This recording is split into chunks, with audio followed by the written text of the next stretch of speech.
Salut du monde entier, j'espère que vous allez bien. Aujourd'hui je suis à Berlin, tu dois reconnaître la porte de Brandebourg et aujourd'hui je vais te parler de comment faire pour changer son assurance emprunteur sur ton crédit immobilier.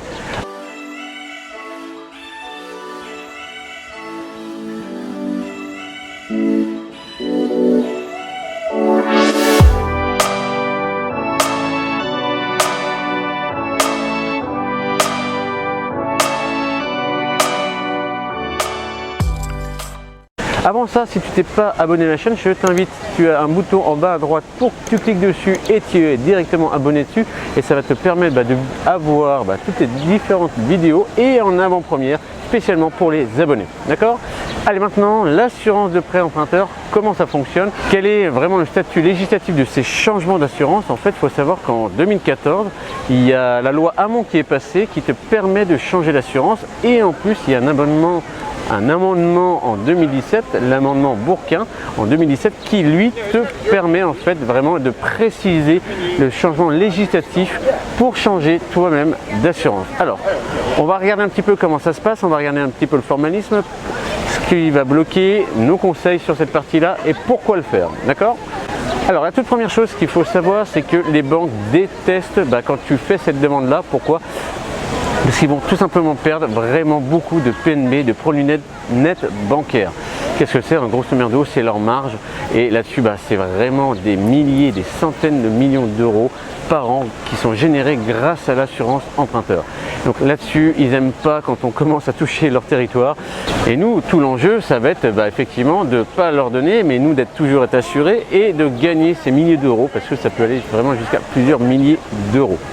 Alors comment ça se passe dans la vraie vie? Il faut savoir que une fois que ces deux lois, la loi Hamon et l'amendement en 2017 qui sont passés, l'amendement Bourquin, il y avait des pratiques qui étaient un petit peu différentes encore selon chaque banque et qui mettaient vraiment des bâtons dans les roues et c'était un petit peu compliqué de changer et ça décourageait énormément de monde.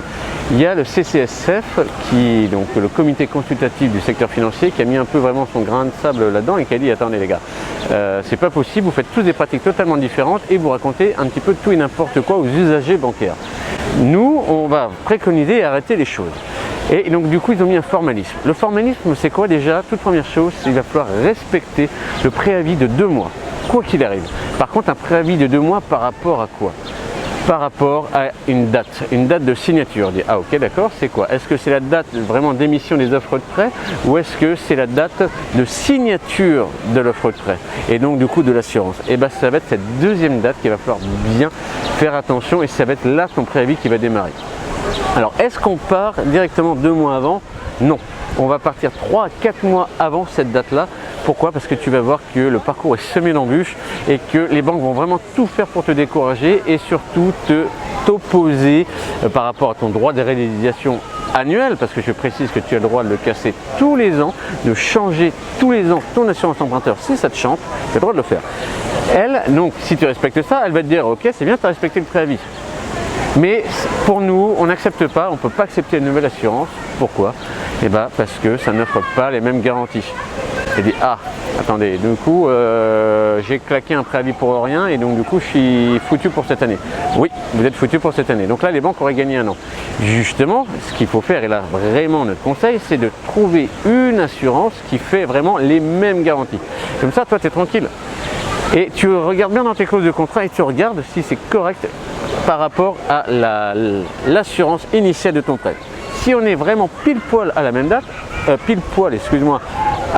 aux mêmes garanties, l'assurance bancaire, elle, donc la banque, ne pourra pas vraiment opposer du coup en face pour dire non, c'est pas les mêmes garanties.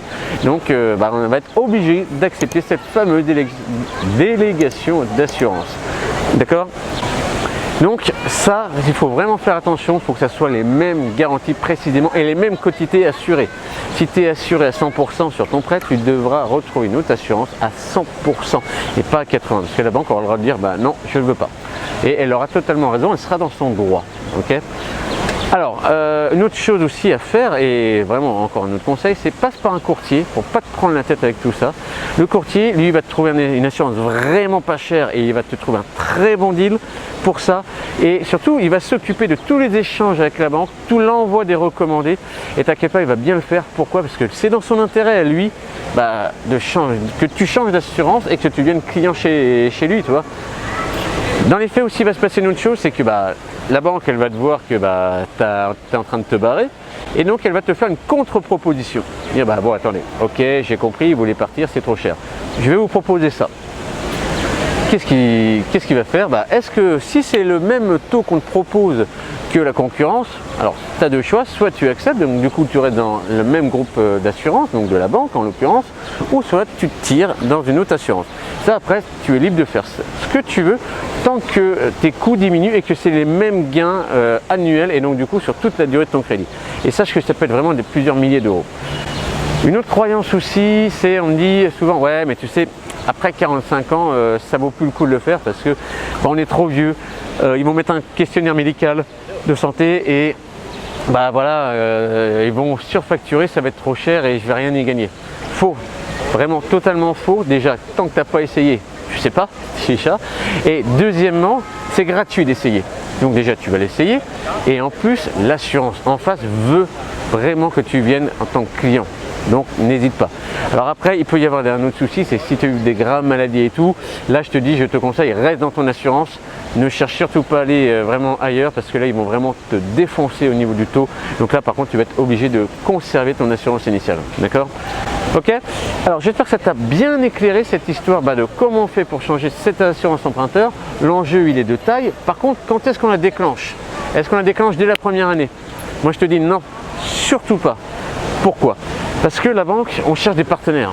Et que si tu te fais financer un immeuble, et elle vient de te prêter 100, 200, 300 000 euros, 400 000 euros, 500, 1 million, peu importe le montant qu'elle te confie, elle t'a prêté de l'argent, elle t'a fait confiance. Et toi, dans l'année, bim, tu claques l'assurance emprunteur. On dit, attendez, on vous a fait confiance, on vous a prêté de l'argent et vous vous barrez aussitôt. Non, c'est pas bon le deal. Et là, qu'est-ce qui va se passer? C'est que après tous tes dossiers, et là je te le garantis, vont être refusés. C'est normal parce que tu es pas stable en termes de relation client et tu veux toujours te barrer. D'accord? Donc ça, tu attends un petit peu, 2 ans. Moi je le conseille, je préconise 2 à 3 ans pour pouvoir tout renégocier d'un coup. Et là, tu verras déjà que tu seras plus puissant auprès des assureurs et même auprès de ta banque. Et dire écoutez, on a déjà bien avancé ensemble et tout, mais maintenant je veux revisiter toutes mes assurances parce qu'elles ne sont pas forcément les plus optimales financièrement. Les garanties sont bonnes, mais je veux avoir un meilleur taux là-dessus. Et ça, c'est à ce moment-là que tu déclenches. Il y a un seul cas où tu peux faire ça dans la première année, c'est quand tu sais que tu fais un one-shot avec la banque. Donc une banque spécifique, et là par contre tu ne vas pas aller la revoir et tu sais très bien que tu es blacklisté là-bas. Là ok, tu peux y aller et tu peux faire vraiment ton one-shot et changer ton assurance emprunteur. D'accord? Alors j'espère que cette vidéo elle t'a plu et que si tu veux aller plus loin avec nous et dans l'immobilier, tu peux nous appeler, faire un call stratégique, n'hésite surtout pas. Tu prends rendez-vous, le lien il est en dessous de la vidéo, tu prends ton rendez-vous et je t'appelle directement et on va parler de stratégie vraiment pour pouvoir enchaîner un maximum les biens et faire grandir ton patrimoine et ton cash flow pour enfin quitter cette fucking rat race. Ok? Et écoute, si tu as kiffé cette vidéo, tu mets un pouce, tu passes à l'action, on se voit très bientôt dans une prochaine vidéo. Ciao!